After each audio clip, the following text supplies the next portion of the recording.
We talked about the pieces of shit. Now it's time to talk about the pieces of gold. Because these films, in my opinion, were the best films of 2016, the previous year. This is where 2017 got honorable mentions.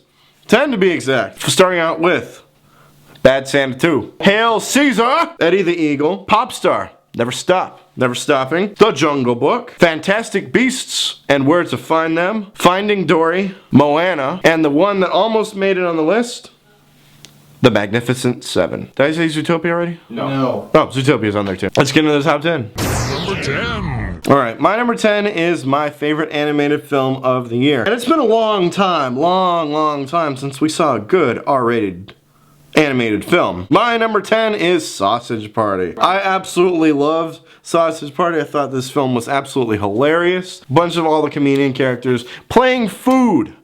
The scene at the end, do I really need to explain that? Sausage Party is my number 10, so be put.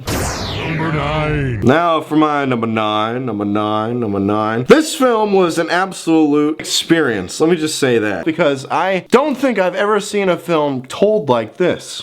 My number 9, despite what this guy says, is Hardcore Motherfucking Henry. Told in first person perspective, like how all the first person shooters were, like GoldenEye, Halo, and it featured my favorite Queen song. I mean, come on. Just for the technicality aspect of how it was really first person and how it was never been done before, it has to get at least some recognition to be somewhat good. So that's my number 9, Hardcore Motherfucking Henry. Number 8. You know, the first one was one of my favorites of the 2000s. Now this one is one of my favorite films of this year. Number 8 is 10 Cloverfield Lane. John Goodman, in my opinion, he's the best supporting actor of the entire year. Basically kind of like Cloverfield, except they're in a little shack. Is he gonna kill us? Is he not gonna kill us? Should we kill him? Should we save him? It was absolutely incredible from beginning to end. 10 Cloverfield Lane is my number 8. Number 7. Austin begged me to see this film. I was contemplating not seeing it, but I did see it anyway because I needed some material for lists like this. Number 7, basically, I'm just gonna go right to the point. Number 7 is Arrival. Amy Adams, good job. It's supposed to be like, you know, these alien invaders are like here and they're gonna take us out. They're gonna make this Earth their own home planet. But instead, they're just giving us some information on how to better ourselves. Everything about it was great. That's number 7 for me. Number 6. Number 6 for me is Star Wars Rogue One. I don't know why people were hyped for this movie. Probably because it has Star Wars in there. And it's a spin-off.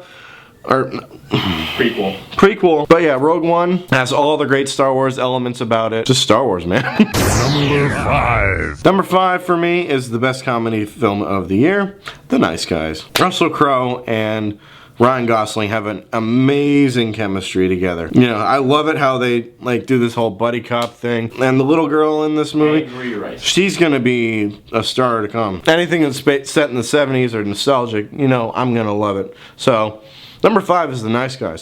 Number 4. Alright, my number 4 is going to be a film I really wanted to see because I remember when this happened.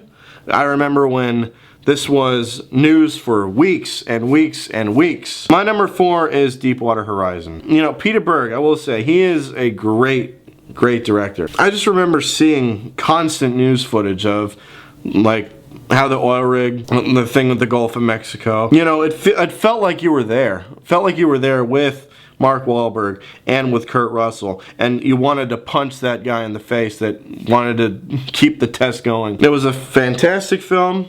It's probably not going to get a lot of Oscar buzz, maybe for the technical awards. Yeah, Deepwater Horizon is my number 4. Number 3. City of Stars. Yeah. Need to get the lyrics. I just saw it yesterday. Calm Your Tits. My number 3 is La La Land. Musical. Yeah. From Damien Chazelle, who did Whiplash. So Austin knew it was going to be good. I saw it, and I was right.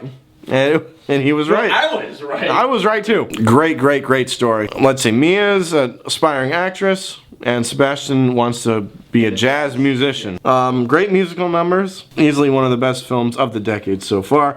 That's my number 3, La La Land. Number 2. Number 2 for me. Every single year, my number 1 and number 2 keep flipping back and forth and up and down. It's rolling around. But I ultimately went with number 2 being Deadpool. I had doubts, honestly, after what the X-Men did to him.